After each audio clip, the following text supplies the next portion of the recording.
So this video is about the summary and synthesis essay, which is the assignment that is due, the rough draft is due next week, and the final draft is due the following Monday.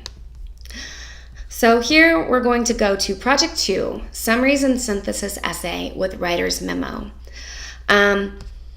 This prompt, hopefully you've read this, but this prompt is about an editor who is designing an anthology. This editor wants to represent a conversation about, in this case, genetically modified foods. You are going to write a summary of 2 of these articles, a 1 to 2 paragraph summary. That will be the body of your essay, summarizing 2 separate articles. And then in the other paragraph, which is the first paragraph, you will introduce why you chose these articles, what they represent to the conversation of genetically modified foods. So please look over this. Your audience, these are people who are not necessarily this class, but people who would be this class. You have to assume your audience has not read these articles. You have to accurately and fairly show somebody what this person is arguing in this article. You would give the gist. What is the person's claim? How do they support their argument? These are big, important details that you need to include. Maybe little details like an example of one of his pieces of support might not be that important enough to include. Remember, we have to make these summaries 1 to 2 paragraphs long. So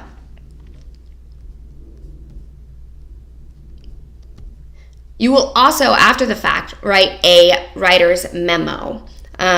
This will be a 300-word memo just explaining to me choices you made while you were writing this. Why did you choose these? Why did you choose the articles that you chose? Could be one of them.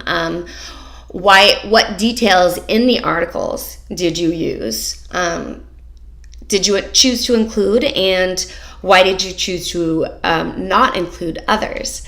So for skills on how to do summary, go back to those readings from Wednesday. They are under Unit 2, Week 3. Those are really helpful in knowing how to summarize. So let's look at the expectations. In order to get a C, so if these things are not completed, the highest grade you can get is a 69. It will be double spaced. This one will be double spaced, not single spaced. 11 to 12 point font. The opening paragraph that explains to readers general contours of the conversation, what it's about. What are the various viewpoints? What is at stake? What are the consequences? With GMO foods, people are really scared of GMO foods. What are they scared of? Include 2 effective summaries of text from within this unit, 1 to 2 paragraphs in length each. Represent the original text accurately and fairly. And this means you don't have you don't include a bias. If you don't agree with the author, you don't make it clear. The person reading your summary should not know if you're agreeing or disagreeing, because that will give your reader bias on what you think of, on what they think of an author through you. So we don't want to have an opinion on whether or not they're wrong. They're right or wrong. We just want to say what they said. So use your own words to express ideas, not patch writing. Again, these articles from Wednesday talk about patch writing. Patch writing is when you take the same sentence and you just put in synonyms and you keep the same sentence structure.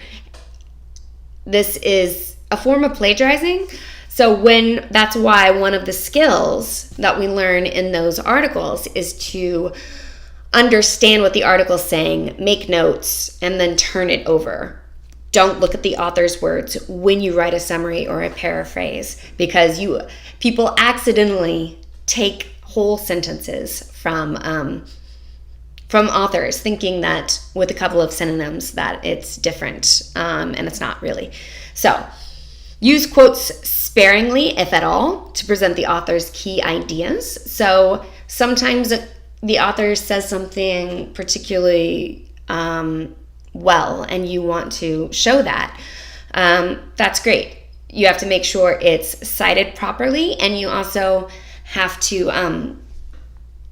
make sure it's not that long. Sparingly is key here, not a lot. The best quote is 3 to 10 words long. We don't want 3-sentence quotes.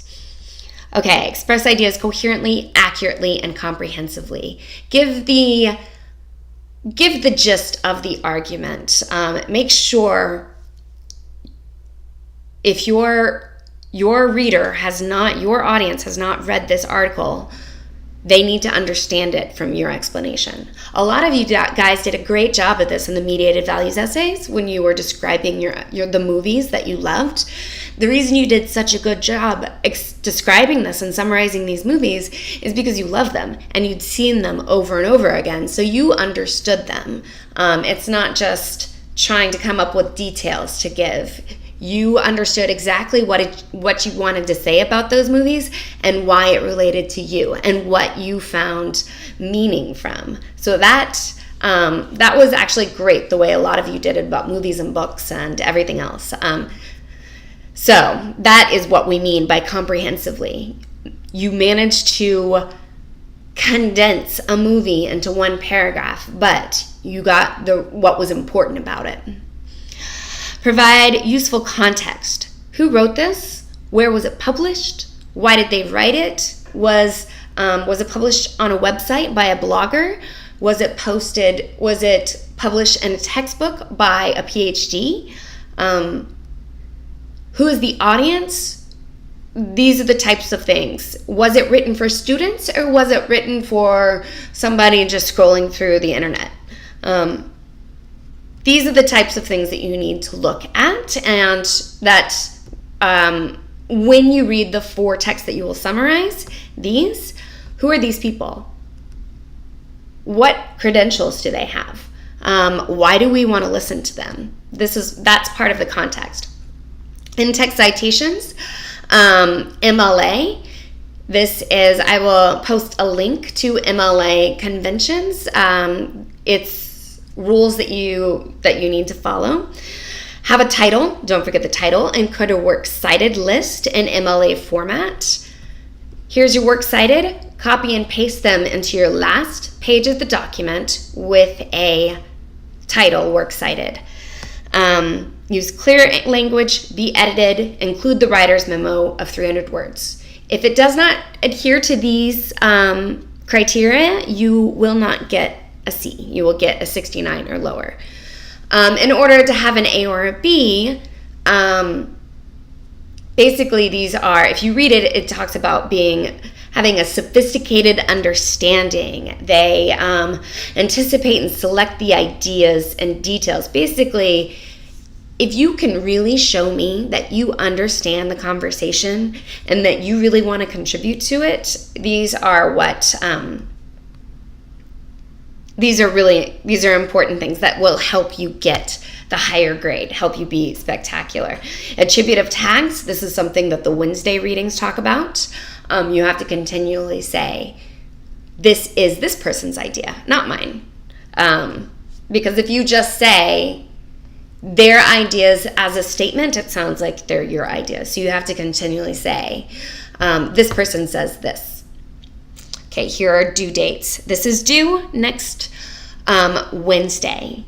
Then you will, on the discussion forum, you'll be in groups, and you will respond to others. In the describe, evaluate, suggest, that will be on Friday. And then you will have to rewrite, and revise by Monday. And so this is one of the major assignments. So please make sure you don't get behind on this. All right, so let's look at a sample. We see that this is MLA. We see that she's got a title, video games can be used to educate. We see her last name and the page number in the upper right hand corner. And it happens again here. Okay, we see this is actually missing a couple of lines because we wanted to take out a couple, but you have the name, you have the date, you have the course number, and you have the instructor name. And I'll send out a separate link about MLA conventions, but we're just looking right now.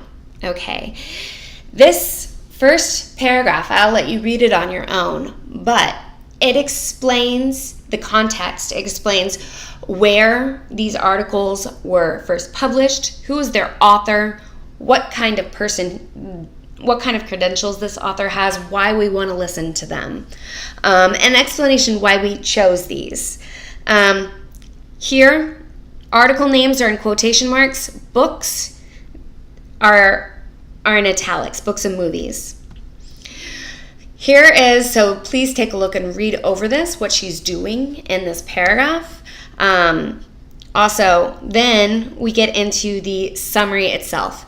Now, this essay is 3 to 5 paragraphs because each summary is 1 to 2 paragraphs. She does 1 paragraph for each, or actually 2 paragraphs, but for the second one. But she still manages to give useful information.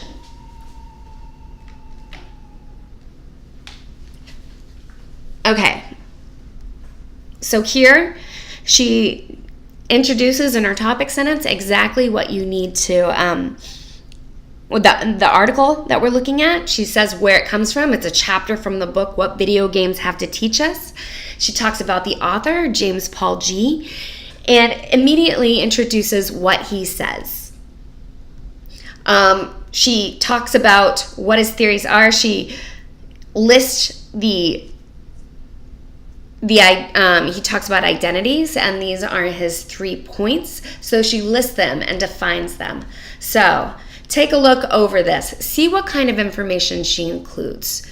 So this is a great sample. So this is about what it looks like. It's about 3 pages long, but 3 to 5 paragraphs. The works cited, see how it's on a separate page? She has white space. It's on a separate page, and look at the format. The first line is all the way to the left, and every other line in the entry is indented, and that is also shown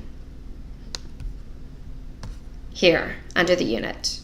Okay, so those are just some basic overviews, but please, in order to understand how to do this, read those articles from Wednesday and let me know if you have any questions.